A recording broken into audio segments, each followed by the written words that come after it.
আসসালামু আলাইকুম। আজকে আমি বানাবো আলুর বিরিয়ানি। দেখুন পানি দিয়ে দিয়েছিলাম হাঁড়িতে, এর মধ্যে নুন দিলাম আর গোটা গরম মশলা দিয়ে দিলাম আর একটু সাদা তেল দিয়ে দিলাম এর মধ্যে।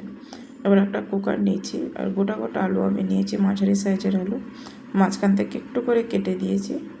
কুকারে আমি সিটি ফেলে নেবো, এর মধ্যে নুন দেবো আর একটু ফুড কালার দেবো, দিয়ে এটাকে আমি সেদ্ধ করে নেবো, পানি দিয়ে সেদ্ধ করে নেবো।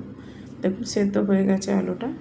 তেল দিয়ে দিয়েছি, তেলের মধ্যে আগে থেকে পেঁয়াজ কেটে রেখেছিলাম, পেঁয়াজটা দিয়ে দিলাম, বেরেস্তা করে নেবো পেঁয়াজটাকে আগে। আর ওইদিকে ভাতটা ওই ধারে বসিয়ে দিয়েছিলাম, পানিটা ফুটে গেছে। এবার আগে থেকে চাল ধুয়ে রেখেছিলাম, দিয়ে দিলাম ভাতের মধ্যে। এবারে ভাতটা দেখুন ফুটে গেছে, এবারে চিনি দিয়ে দিলাম এর মধ্যে, চিনি আর কারি পাতাটাকে ধুয়ে রেখেছিলাম ওর মধ্যে দিয়ে দিলাম। এখন ঢাকনা বন্ধ করে দিলাম। দেখুন পেঁয়াজ বেরেস্তাটা হয়ে গেছে, এবারে পেঁয়াজ বেরেস্তাটাকে তুলে নেবো এবারে। আর এই তেলের মধ্যে গোটা গোটা আলুকে লাল লাল করে ভেজে নেব। আলুগুলো হয়ে গেছে দেখুন, লাল লাল করে ভাজা, এটা তুলে নেবো। এবারে অল্প একটু অন্য কড়াই নিলাম, একটু তেল দেবো। এই তেলের মধ্যে এবারে পেঁয়াজ কুচি, হলুদ গুঁড়ো, জিরে গুঁড়ো, আদা বাটা,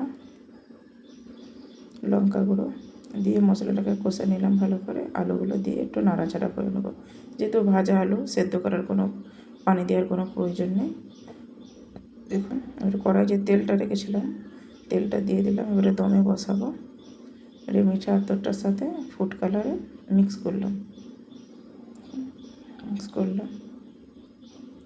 পেঁয়াজ বেরেস্তার মধ্যে এটা হচ্ছে বিরিয়ানি মশলা, আমি আগে থেকে বানিয়ে রেখেছিলাম, বাড়িতে বানিয়েছি বিরিয়ানি মশলাটা। এবারে ভাত দিচ্ছি, অল্প পরিমাণে ভাত প্রথমে দিয়ে দেবো। এবারে এর মধ্যে আলুটা সবগুলো দিয়ে দেবো, একটু সাজিয়ে নেবো। এখন সাজিয়ে নিয়েছি, এবার উপর থেকে পেঁয়াজ বেরেস্তাটা দেবো।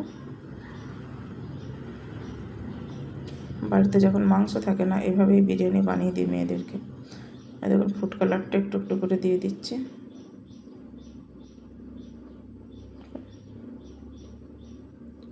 আবারও ভাত দিলাম, ভাতটা সব দিয়ে দেবো আমি।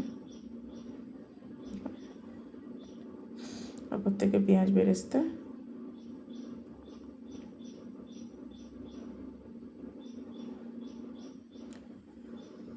ফুড কালার,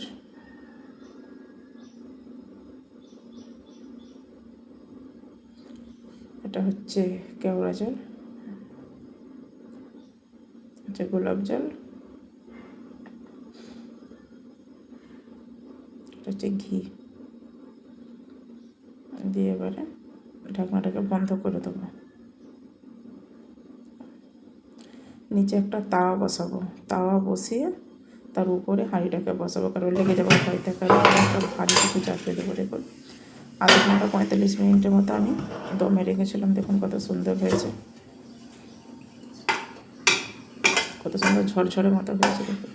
দেখেই বুঝতে পারছো যে কত সুন্দর হয়েছে ভাতটা। বললো ভালো ভালো হয়নি, খারাপ হয়েছে।